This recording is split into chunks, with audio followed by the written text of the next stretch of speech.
My name is Jagmeet Makkar, and I am the IMEI chair at the Indian Maritime University and the chairman of the Institute of Chartered Shipbrokers Hong Kong branch. I'm an active arbitrator and a shipping expert. Over the last few years, we have seen things taking a turn for much better in India in terms of the investments, be it the foreign direct investment or the local equity. In addition to the investment part, the changes in the policy have been absolutely essential, and these changes are helping the business to grow. The areas that I'm going to be focusing on is to begin with the Indian port industry. And along with the port, we have the hinterland area, the inland logistics, and also the urban communities in the port. And a lot of investment is required in that part. Now, if you look at our Sagarmala project, there itself, the sort of investment the government is looking at is huge. And at the central level, we had the HDCL, Sagarmala Development Company, and that was approved by the cabinet on 20th of July 2016 and was incorporated in August 2016. So that's huge progress. And we haven't seen in the past the speed with which this government is moving to make things really happen. Now, what does HDCL do? HDCL basically provides a funding window where the projects are implemented. While the projects continue to remain with the central government, state governments, and the Maritime Board, here the focus is on the PPP, public partnerships, only for those cases which are very few far in between. The STCL itself takes the equity stake and makes it happen. Now, what exactly is Sagarmala? You know, if you look at the shape of India, it's like a necklace. And we know that. I don't have to repeat how long a coast line that we have and the opportunities which are there in India, because India is quite close to the east-west corridor, the sea lanes. So it is all the more necessary for government to exploit this opportunity and this strategic location. So the objectives of Sagarmala project have been the port modernization, of course, starting from the low-hanging fruits, which is the efficiency improvement, the port connectivity enhancement, port-led industrialization, and the coastal community development. Now, these are pretty important and essential.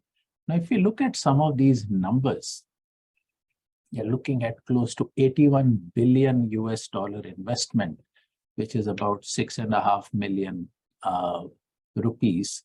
Now, taking the exchange rate of 80 rupees, which of course will keep on fluctuating.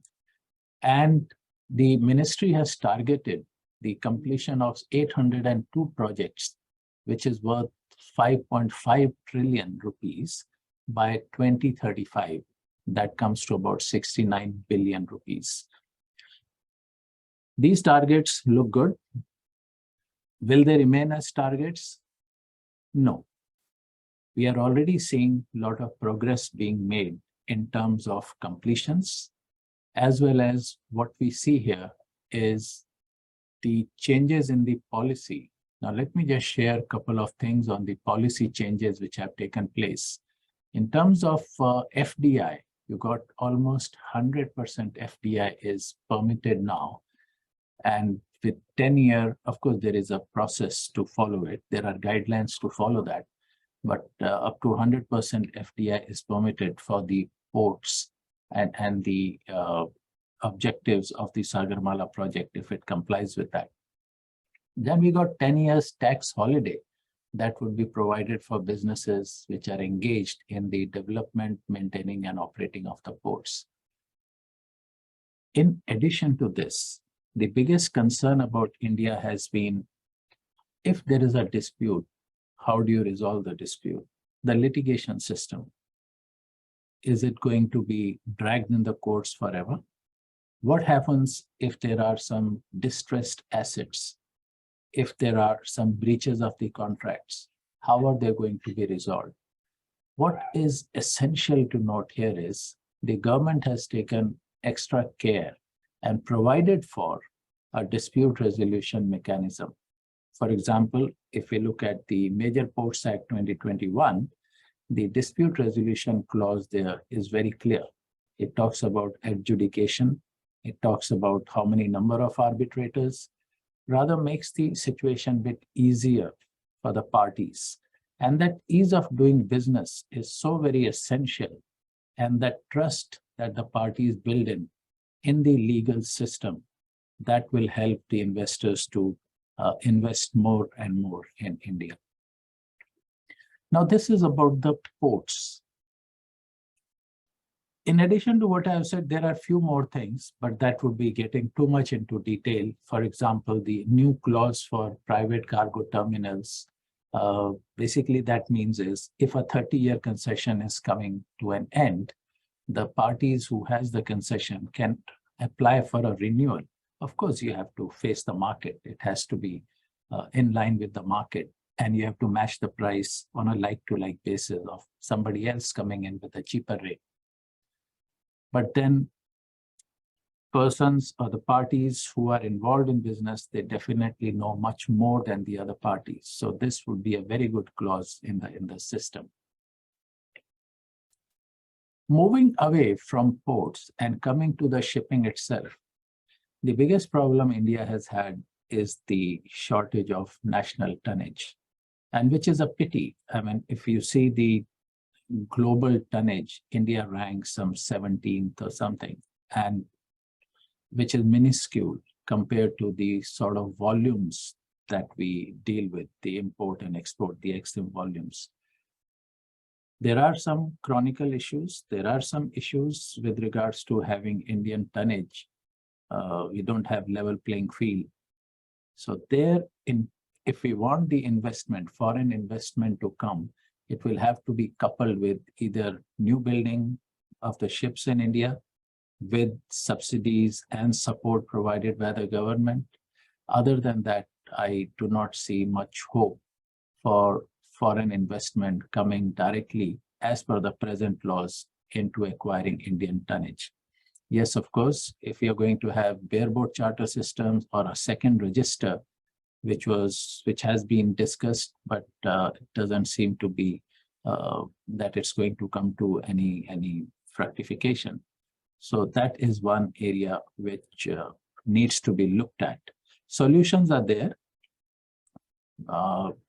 REG is a very good example, which is called the red ensign flag, where the UK flag has got a number of flags associated with it, like Isle of Man, Gibraltar, Bermuda, etc. If UK can do this REG, why can't we do TCG, which is the tricolor group?